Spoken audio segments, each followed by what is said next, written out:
So our question is apply and explain backtracking method to solve Hamiltonian circuit problems. तो इसमें हमारे पास problem क्या है, it is concerned about finding Hamiltonian circuit for a given graph. तो हमारा main question ये है कि किसी ग्राफ में हैमिल्टोनियन साइकिल या सर्किट प्रेजेंट है या फिर नहीं। तो let us understand what is Hamiltonian circuit. तो it is a cycle that passes और traverses all vertices of a graph exactly once except starting and ending vertices that is same vertex. ठीक है, तो इसमें क्या होता है कि जो भी ग्राफ है उसके सारे वर्टिसेस को सिर्फ एक बार ही हम ट्रावर्स कर सकते हैं, किसको छोड़ के, सिर्फ स्टार्टिंग वर्टेक्स और एंड वर्टेक्स को छोड़ के, जो हमेशा सेम होता है। ठीक है, जैसे for example this is our graph. तो लेट अस अज्यूम हम ए से स्टार्ट कर रहे हैं, A is the starting vertex. तो हमने हमारा मेन मोटिव है कि हमने बी सी डी ई और एफ इन सभी को एक बार ट्रावर्स करना है और ए तक हमने दोबारा पहुंचना है। ठीक है, तो सबसे पहले मेन इंपॉर्टेंट पॉइंट इज कि इसकी टाइम कॉम्प्लेक्सिटी होती है n पावर n। ठीक है, so now let us start from A. तो देखेंगे हम ए से कनेक्टेड कौन से वर्टिसेस है, डी सी और बी। तो हमने वो ले लिए डी सी और बी। तो हमने बी को कंसिडर किया, ठीक है, क्योंकि ए से बी हमारे पास एज है। तो ए से बी ले लिया हमने, मतलब हमने तीनों केसेस से देखना है। तो अगर मतलब आगे सोल्यूशन नहीं आता बी के साथ तो फिर से हम वापस आके फिर सी से देखेंगे, डी से देखेंगे। ठीक है, इसको ही बैक ट्रैकिंग बोलते हैं।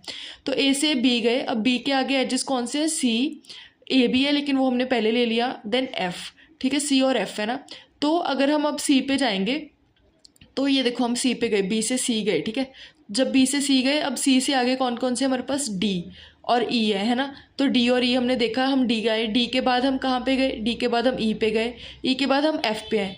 अब हमारा मेन मोटिव होता है कि हमने ये वाले वर्टेक्स से दोबारा स्टार्टिंग वर्टेक्स तक पहुँचना है। ठीक है, मतलब जैसे मेन इसके एल्गोरिदम में हम देखेंगे आगे कि जैसे ये वाला वर्टेक्स है और ये वाला वर्टेक्स है, इन दोनों में एक लिंक होना चाहिए। ठीक है, तो जैसे अब एफ और ए है, इसमें होना चाहिए, है क्या हमारे पास, एफ इधर है, ए कोई भी कनेक्शन नहीं है, तो ये डेड एंड आ गया, मतलब इससे आगे हम नहीं बढ़ सकते। अब हमने बैक ट्रैक किया और सी तक आ गए। अब सी के बाद हमारे पास कौन सा था यहाँ पे, ई। सी के बाद हमने देखा, ये देखो सी के बाद डी और ई दो था ना, डी के साथ सोल्यूशन नहीं आया तो अब ई के साथ चेक करेंगे।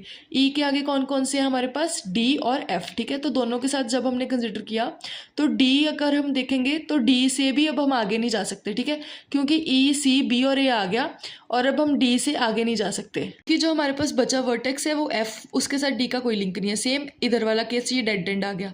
तो सोल्यूशन क्या आएगा, ए से बी, बी से हम एफ गए, एफ से ई गए, ई से सी गए, सी से डी गए और डी से फिर से ए पे लिंक है। ठीक है, तो मतलब जहाँ से शुरू किया वहीं से ख़त्म हो गया और जितने बीच वाले वर्टेक्स हैं उनको हमने एक एक बार ज़रूर ट्रावर्स कर लिया। All vertices are traversed exactly once except starting vertex. ये इसकी एल्गोरिदम है और ये इसका एग्जाम्पल आ गया।